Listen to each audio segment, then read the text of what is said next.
Olá, que a graça e a paz de Jesus seja com você. A mensagem bíblica de hoje tem como título A Esperança da Igreja e está baseada na primeira carta de Paulo aos Tessalonicenses, o capítulo 4, o versículo 13. Acompanhe o texto.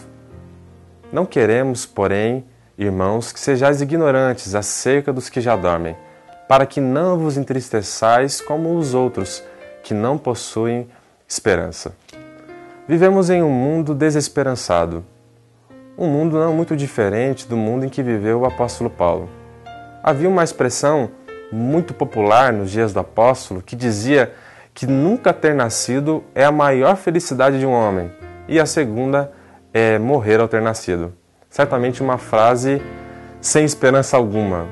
No entanto, a Bíblia nos diz que uma luz de esperança raiou no fim do horizonte sombrio da história humana.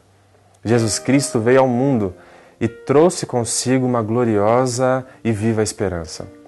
Ele prometeu dizendo que depois que fosse preparar um lugar para todos nós, Ele voltaria e nos levaria para que onde quer que Ele estivesse, nós também estivéssemos com Ele. E essa é a esperança da igreja, o retorno glorioso do seu Senhor. Então, com base em 1 Tessalonicenses 4, o versículo 13, eu gostaria de compartilhar com vocês 3 características bíblicas dessa maravilhosa esperança. A primeira delas é que essa esperança é única. O apóstolo Paulo deixa-nos bem certos do caráter único da esperança que possuímos. Os demais não a têm, diz ele. O mundo não tem essa esperança. Nem os ateus, nem os céticos, os incrédulos, nenhuma outra religião, seja oriental ou ocidental, possui a gloriosa esperança que a igreja possui. Buda, Maomé, Confúcio e outros líderes religiosos jamais poderiam oferecê-la a alguém.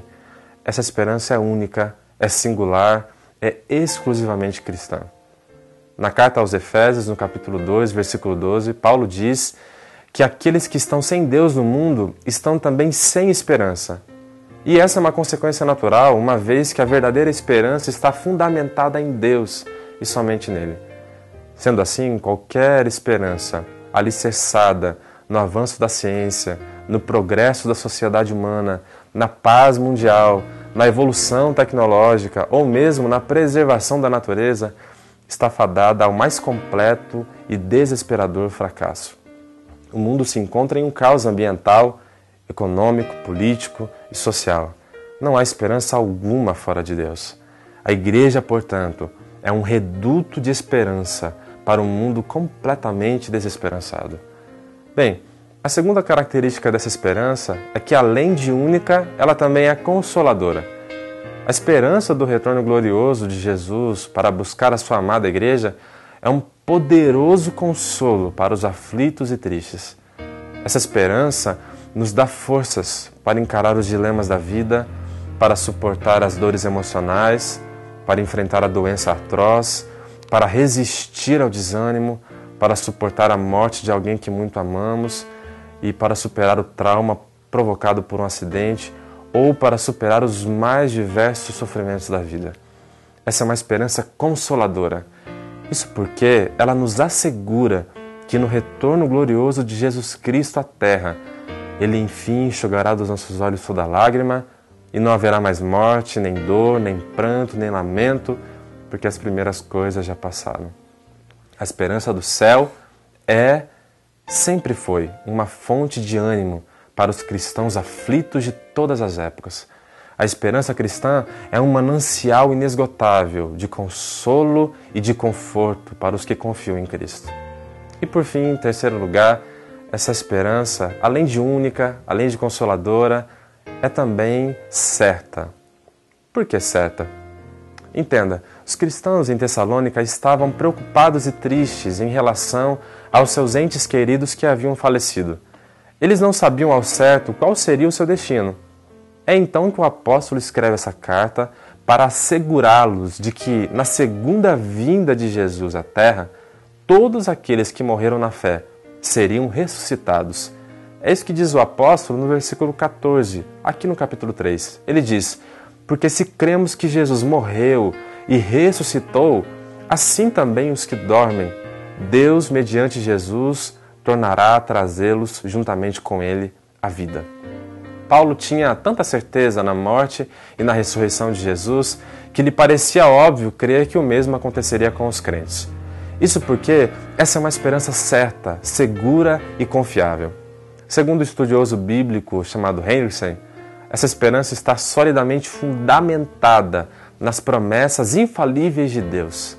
É a âncora da alma, arraigada no próprio trono de Deus, portanto, no próprio coração de Cristo.